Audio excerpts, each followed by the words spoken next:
Good afternoon. I'm Mark Strand, and I'm the president of the Congressional Institute, and I'm very pleased to welcome you to the 2019 House Republican Member Retreat. The Congressional Institute has sponsored this planning conference since 1987. We believe it's critically important for members of Congress to be able to get together and discuss the important issues Americans are concerned about. This year, health care, a strong and vibrant economy, and innovative technology ideas. The Congressional Institute is also very involved in congressional reform. We have looked at reform ideas to make the budget process effective and other solutions to strengthen Congress. You can find our research and other information about Congress on our website, congressionalinstitute.org. And it's also a brand new website, so if you want to give us some input on how you like it, I'd love to hear it.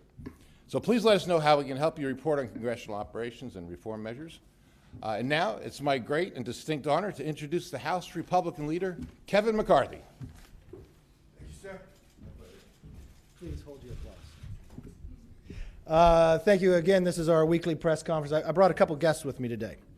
Our Republican leader in the Oversight Committee, Jim Jordan, who also serves on Judiciary as well, and soon to be one of our newest members and additions to the Republican Conference, who just won in North Carolina, Dan Bishop, for all you Congressman-elect. Press doesn't applaud for you, Dan, so get used to it.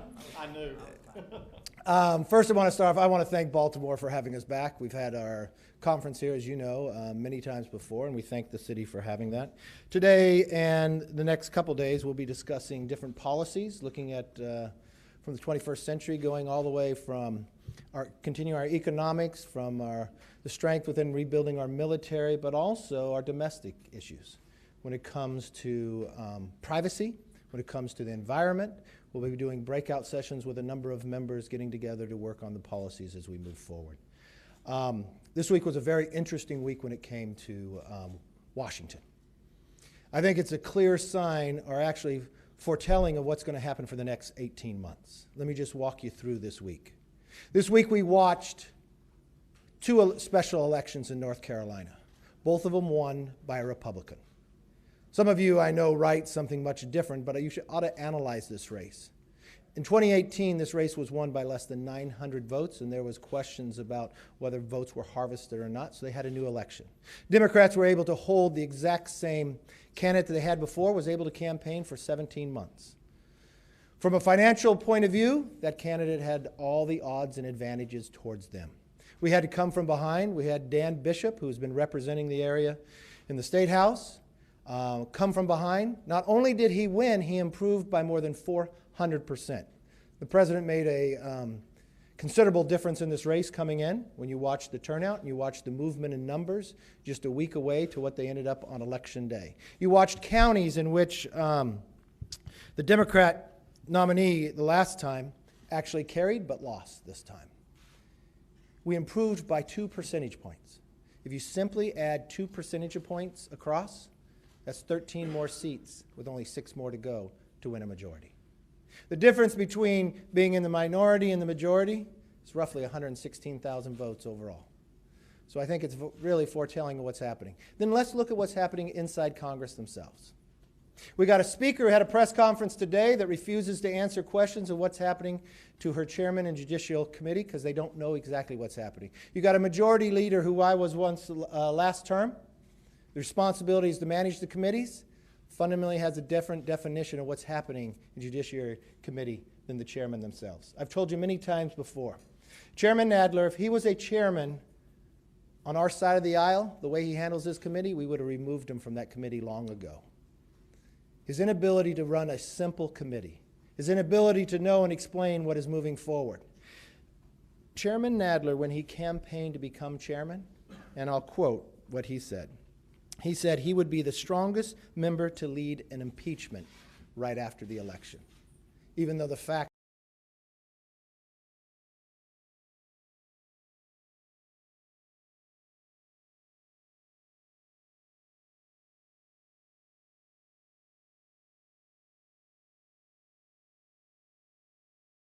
thing this new Democrat majority has solved. Name me one problem that they've been able to solve. They have an internal battle, which pretty much becomes an internal war. At first, we watched it was just a few new freshmen fighting with the speaker and the ideology of the party itself, and we pretty much found that they won out. Now we find their own committee chairs they cannot manage of what's going on, nor do they know what's happening, nor do the members of the committee itself know. This is what the future holds. And that is why today, the next day and the others will be mapping out a fundamental agenda to show the American public a better path and a better way forward. That we could actually show the ability to continue to grow. When we watch today this economy, the strongest economy we've had in more than 50 years. I'll give you a few statistics. In the last 13 months, hourly wage has gone up at least 3% or higher. For those who are really trying to make sure we raise their wages, we're being able to accomplish that. We're showing a path to do that, not with a mandate from government, but actually an economy that grows. You look at women between the age of 25 and 54, the participation rate in the economy is 76.3%, the highest participation rate we have found in more than 15 years. You see now, we've now joined by our dear friend Doug Collins, the Republican leader when it comes to the Judiciary Committee. So first, let me turn to Jim Jordan, our leader when it comes to the Oversight Committee and a member of Judiciary Committee as well. Jim? Well, thank you, Kevin. Let me thank Kevin for his leadership and Doug as well on the committee. And then, of course, congratulate Dan. It was a big night. And Kevin is right. What a contrast between Greg Murphy and Dan Bishop on Tuesday evening and what you saw. And I'll let Doug jump in here too, but what you saw in Judiciary Committee this week. I mean, 2 days ago, the Judiciary Committee votes to take away American Second Amendment rights without them doing anything wrong, and they voted to allow that to happen in a court proceeding where the person who's losing their rights doesn't even get to show up and defend themselves. And then 2 days later, less than 24 hours later, we had the crazy scenario we had today where is it impeachment, is it not impeachment, is it an investigation, is it an inquiry?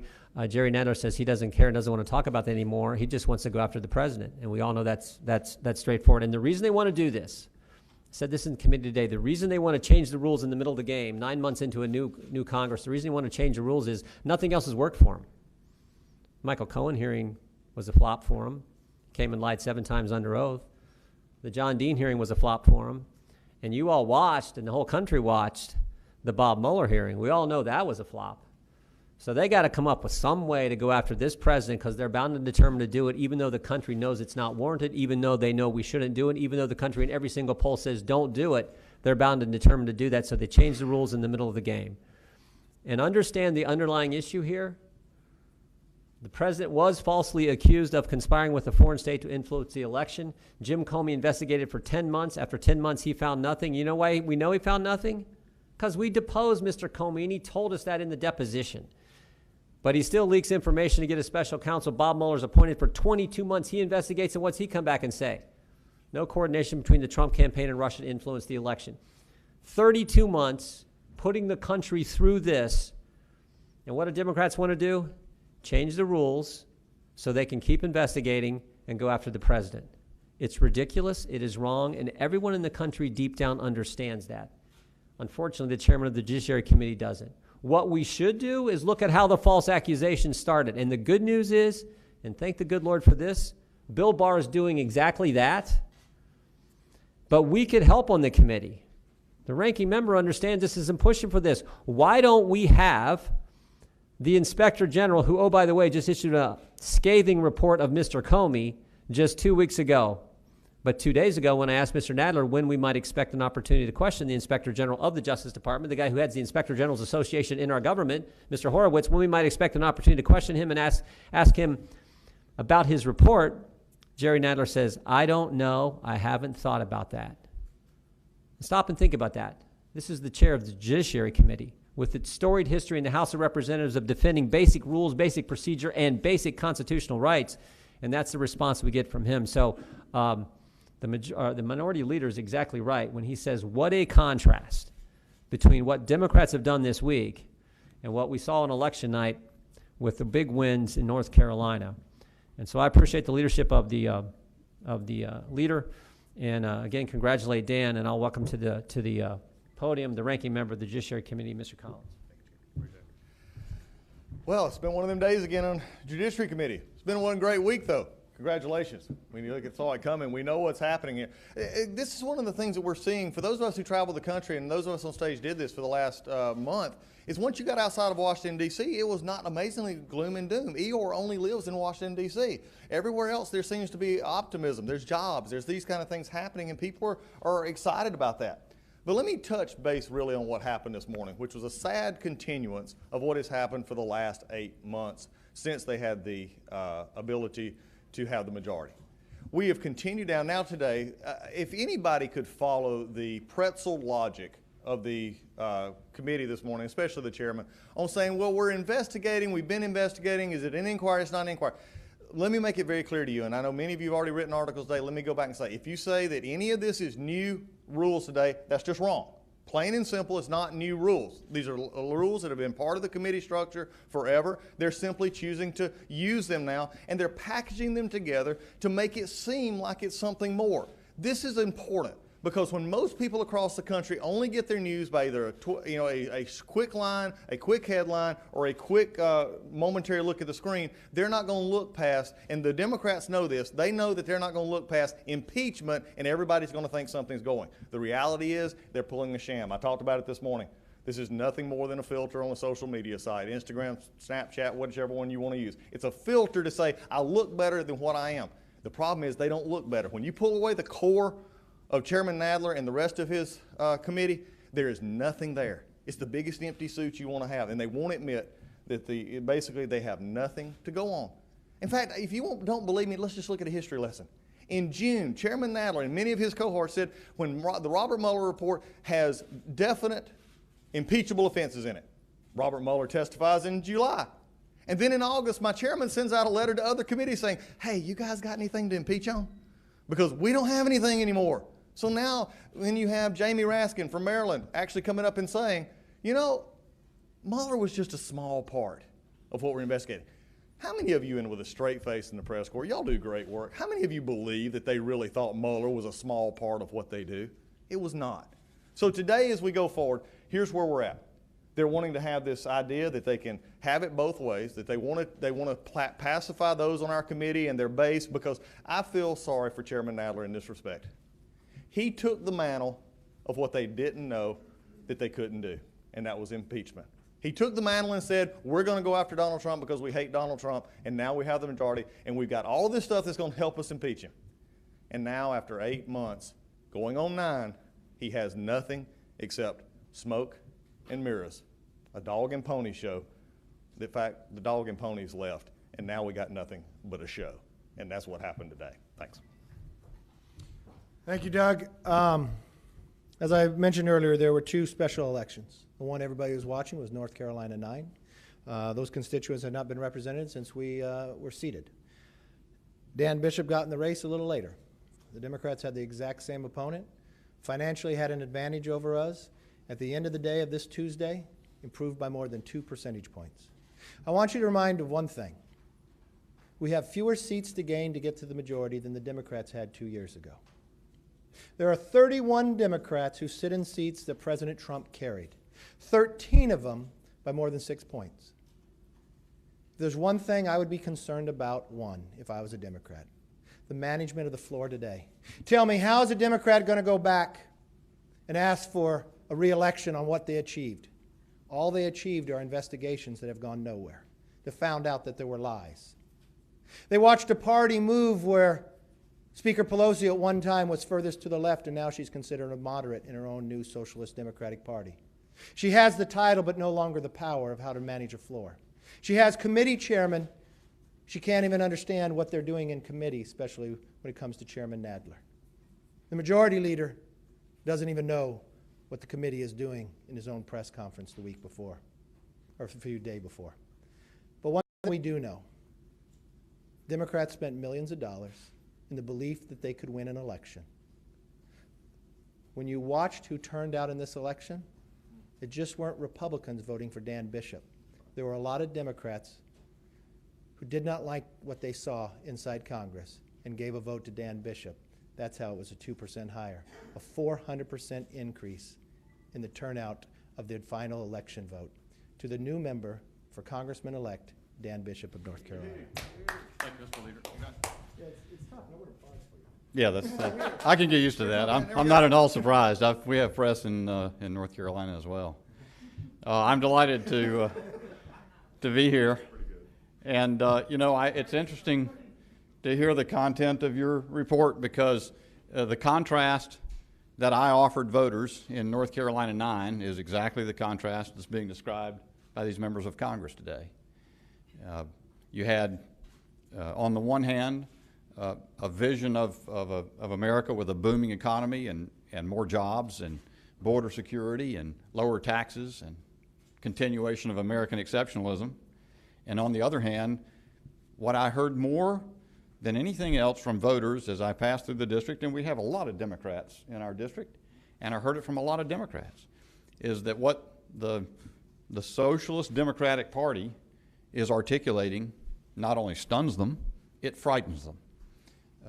Not only on the subject of this being consumed with the idea of destroying this president, but also, which we're hearing more detail about today, but also their policy proposals, which are outlandish.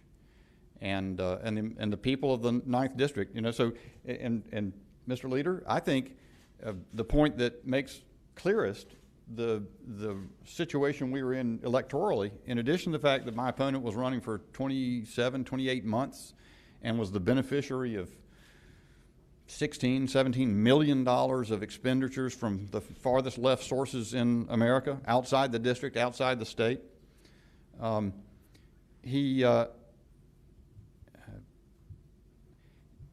We also had a period of 6 weeks where we had relatively level playing field financially in this race. And we not only caught him with the help of President Trump and Vice President Pence and great support from here, we caught him and we passed him. And we had, under those circumstances, a very clear victory. And so I'm delighted to be here to meet. I will also say, about 85% of the members of this conference financially supported our campaign. The help from here and the alignment, the various parts of the conservative movement that worked together or worked in the same direction in this campaign was a marvelous thing to behold, and the result was one that I think ought to resound across the country. Thanks very much. All right, let's open up for some questions. Yes, sir.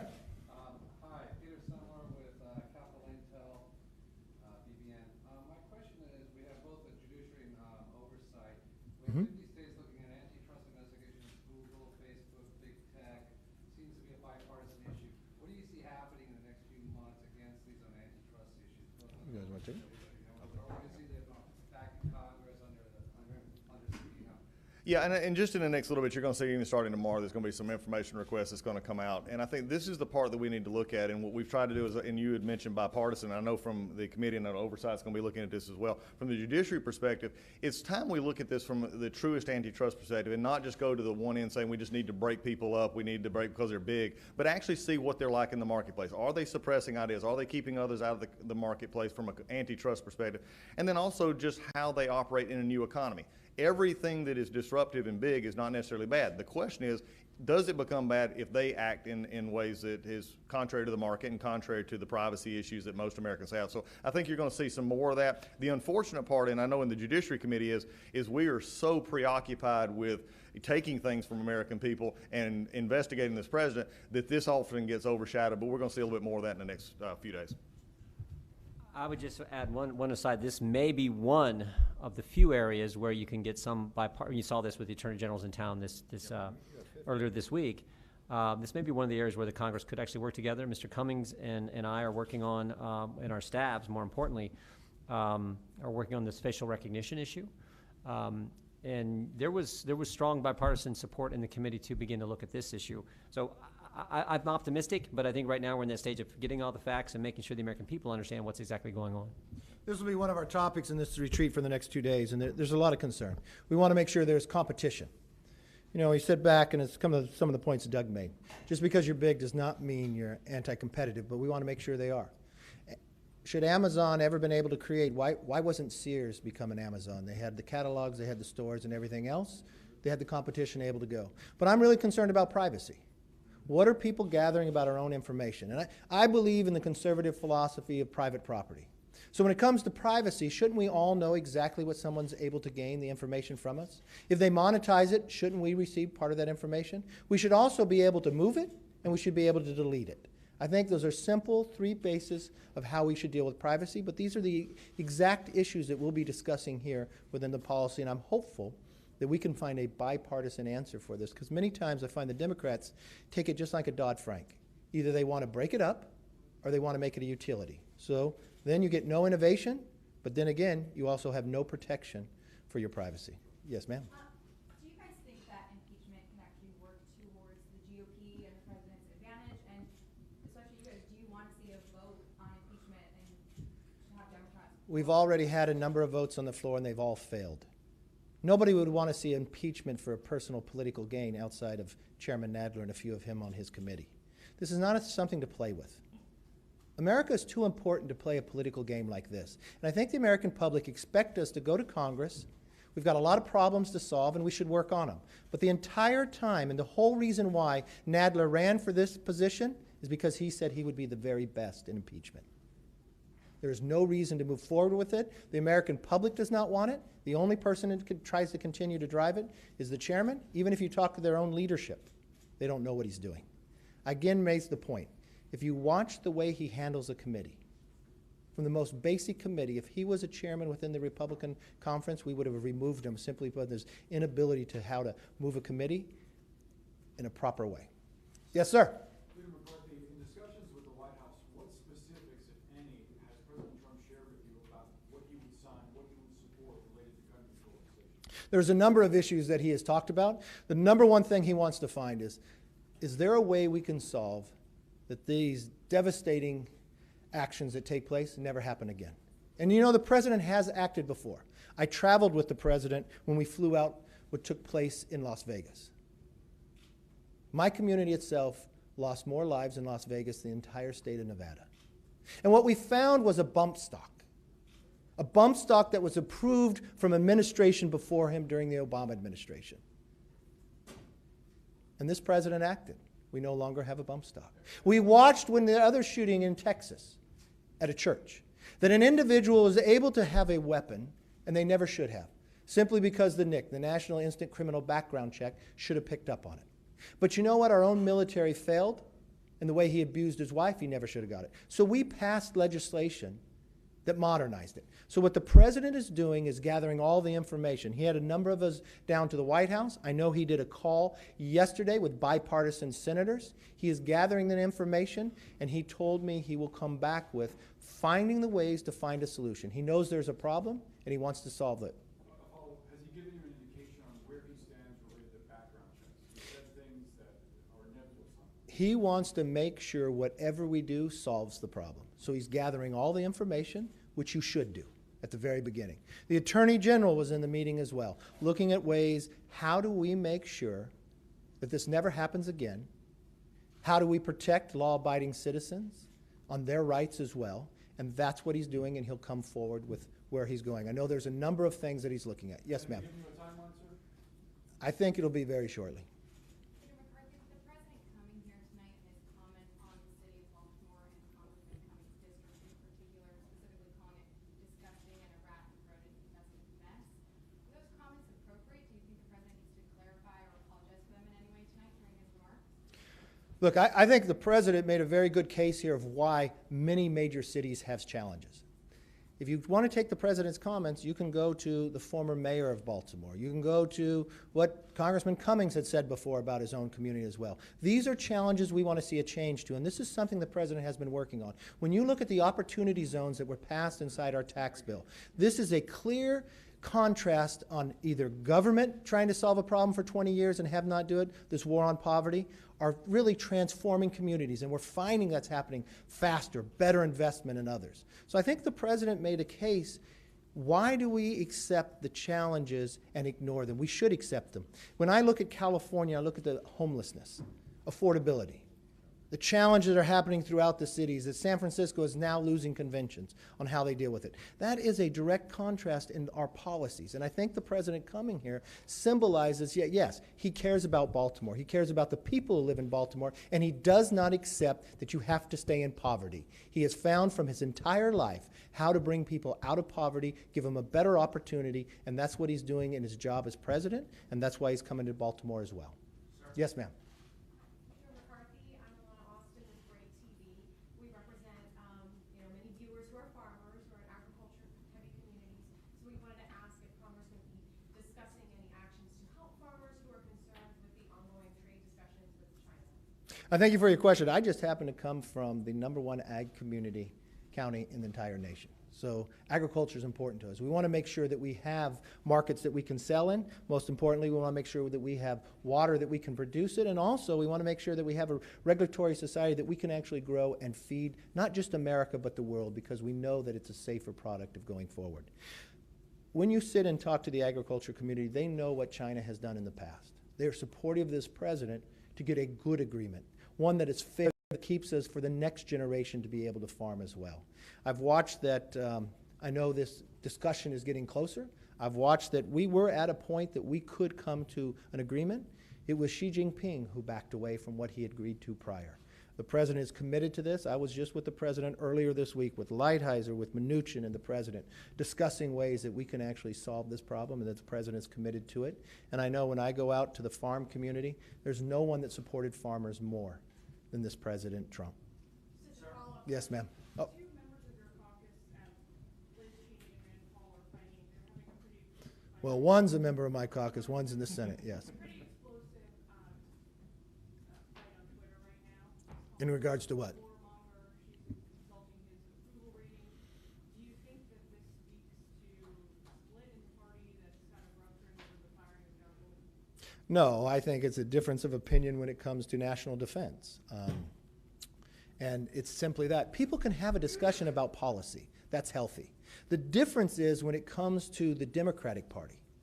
You've got new freshman members who are now primarying the #2, the chairman of Ways and Means, the #4, the chairman of Appropriations, the social justice who believes they have to purify in their party because they want to become social Democrats. That's a battle and that's a war, and that's a problem that the Democrats have, not one that the Republicans. The Republicans have never been more united. Don't take my word, take for the members on the stage. Actually, look at the polling itself with this president. No president, not even Ronald Reagan, had as much support within the party as President Trump has. So, no, I don't have any problem with having a debate of ideas and actually disagreeing on ideas. But at the end of the day, they understand that they agree more, that they want tomorrow better than today. Yes? Sir, have any of your colleagues expressed any concern to you about the manner in which John Bolton was ousted from the White House? I have not heard that. And the president has a right to have people who work for him that he feels gives the best information and works best together. Would you want to have somebody work for you that if you're not working well together, you're having disagreements with? There are a lot of people who sit inside that White House that will give the president different opinion than the president has. That's what he wants to gather. And he wants to gather all the information. If he couldn't work well for him, I want somebody in there that he can. I see you're giving a speech on 2020 and beyond. Can you just give us a little bit of a preview? What, if you have the speaker's gavel at that time, what the tops of your list is that you get out of it? Well, first thing we would do is make sure our debt is taken care of. This is continuing to grow. We've got a majority that just has taken over the Democrats. The first thing they did was not pass a budget.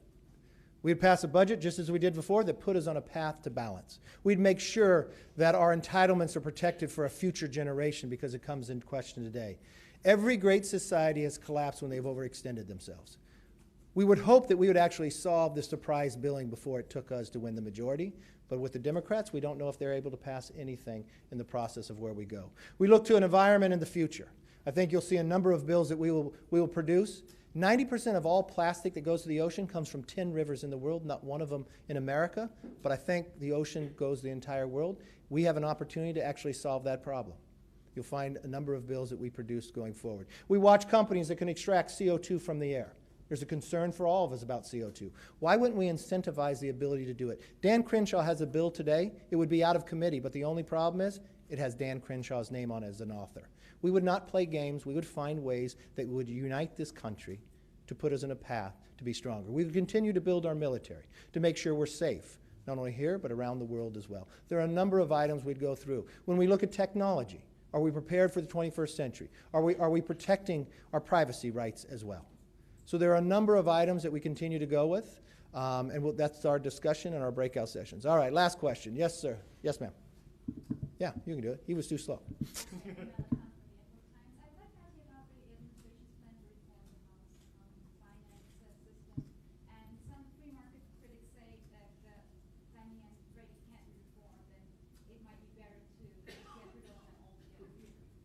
I think the White House and the administration, along with Patrick McHenry and Financial Services, is something that we've been studying for quite some time. We watched at a time where America had to bail them out.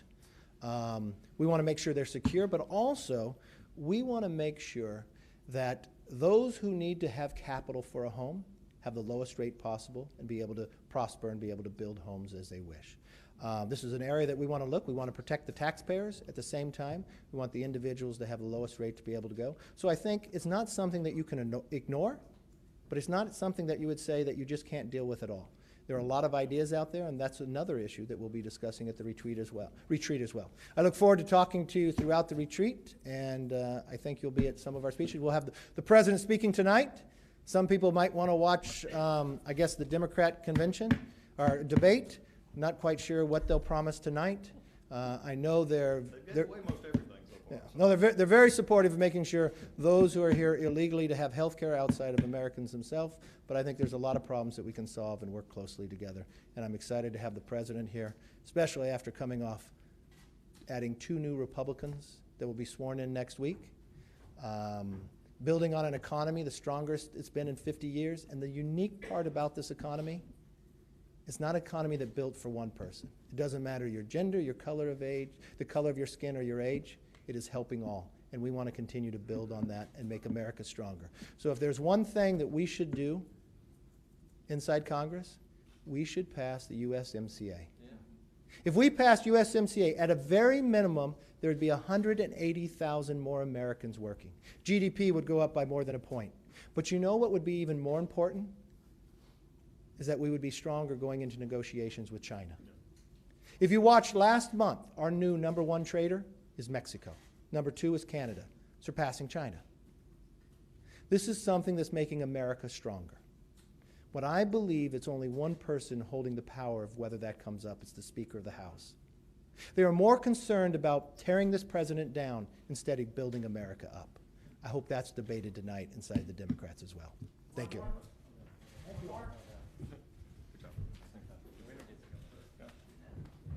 tried.